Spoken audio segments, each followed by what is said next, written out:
Y ahora compartimos claves para el desarrollo espiritual.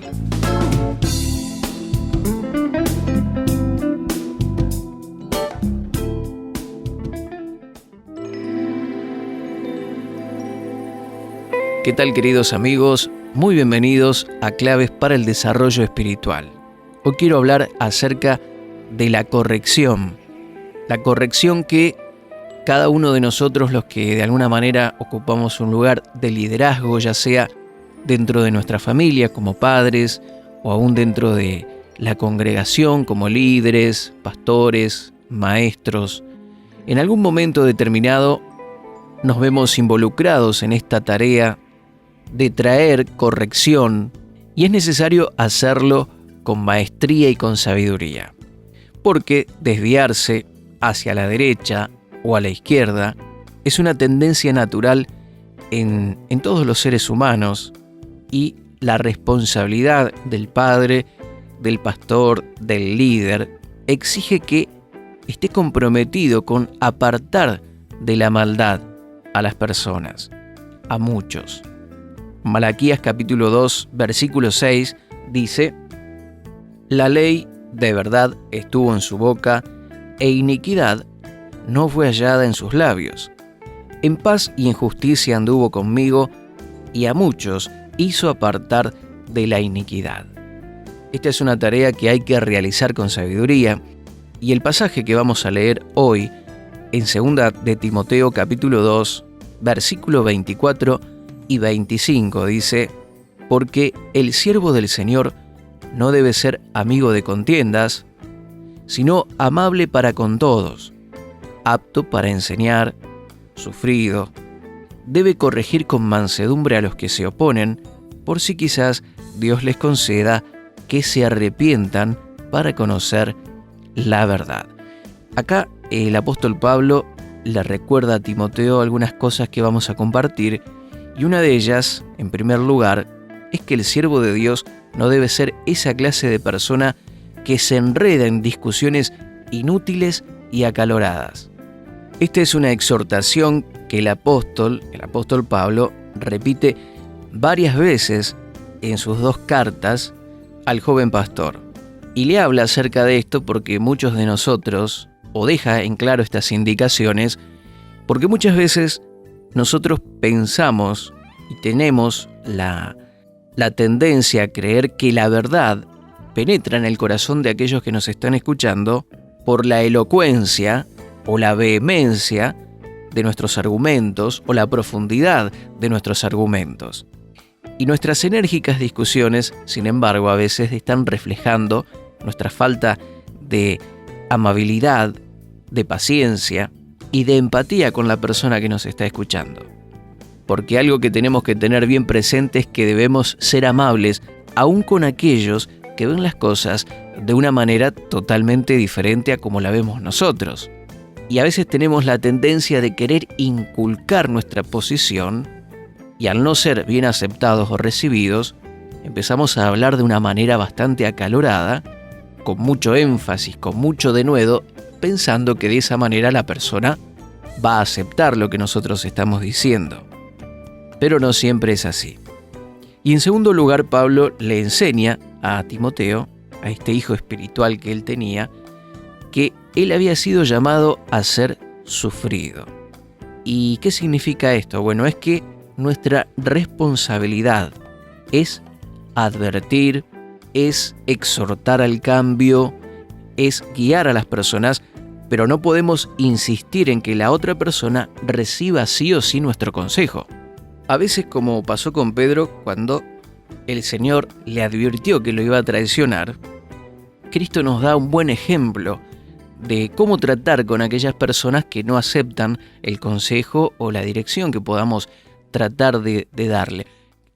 Cuando estamos hablando de consejo y dirección, no nos referimos a puntos de vista, sino estamos hablando de consejos basados en las Escrituras.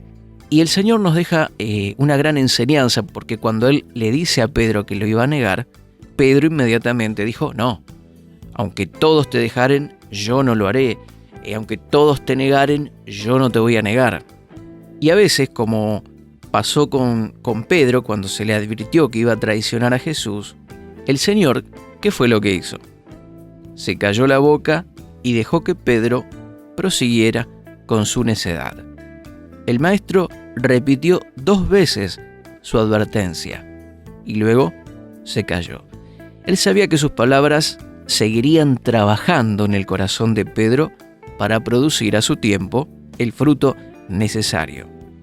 Y esto no es sencillo. Dar las indicaciones, dar el consejo, ver que la otra persona no lo acepta y callarnos. No es fácil. Porque muchas veces el sufrimiento viene cuando sabemos que la otra persona va a lastimarse si sigue en su necedad o en el camino que está tomando, y nosotros no podemos hacer nada para evitarlo. Y en tercer lugar, Pablo advierte que toda corrección debe ser llevada a cabo con un espíritu de ternura, porque muchas veces nuestras correcciones toman la forma de denuncias acaloradas, llenas de ira, llenas de contienda, pero el siervo de Dios debe moverse con un espíritu de cariño, porque entiende claramente que Él no es el Espíritu Santo. A veces pensamos que somos el Espíritu Santo, que podemos cambiar a las personas, pero esa no es nuestra tarea. Nosotros no vamos a producir el arrepentimiento en la otra persona. Debemos tener la seguridad y la claridad en este aspecto de que está en las manos de Dios producir ese cambio en el corazón de los hombres. Por tanto, la corrección que se hace es un aporte que debe complementarse con el trabajo que el Señor está realizando en la vida del otro. De esta manera, la forma de entregar las palabras, nuestros consejos, cambia radicalmente. Entregamos la palabra y descansamos.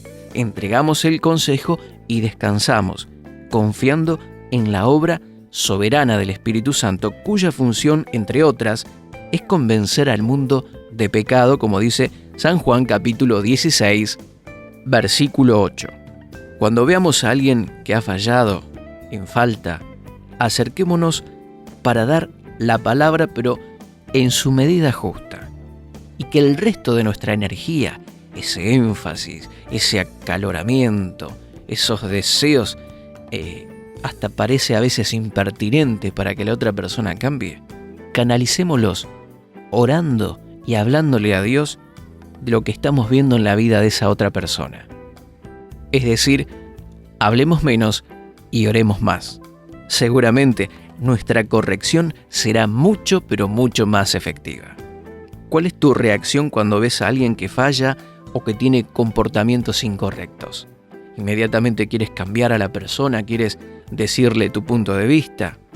¿Eres acalorado en tu asesoramiento pastoral? ¿Y qué revela esto acerca de tu persona? ¿Que estás confiando en tu capacidad, en tu elocuencia o en el poder de tus argumentaciones? ¿Y qué cosas necesitas incorporar a tu actitud para ser más tierno con aquellas personas que corriges, que enseñas, que guías, que diriges? Recuerda que hemos sido llamados a guiar y apartar a muchos de la maldad, pero nuestra actitud en este tema de la corrección, querido líder, querido pastor, querido papá o mamá, debe hacerse con un espíritu correcto, con una actitud correcta, que es la que hemos visto en la charla que hoy hemos compartido. Primeramente, no enredarnos en discusiones inútiles y acaloradas. En segundo lugar, debemos ser sufridos, saber callar y esperar que Dios haga la obra. Y en tercero, hacerlo siempre con un espíritu de ternura y de amor. Muy bien, y hasta aquí llegamos por hoy. Mi nombre es Mario Serrano y nos volveremos a reencontrar nuevamente en Claves para el Desarrollo Espiritual.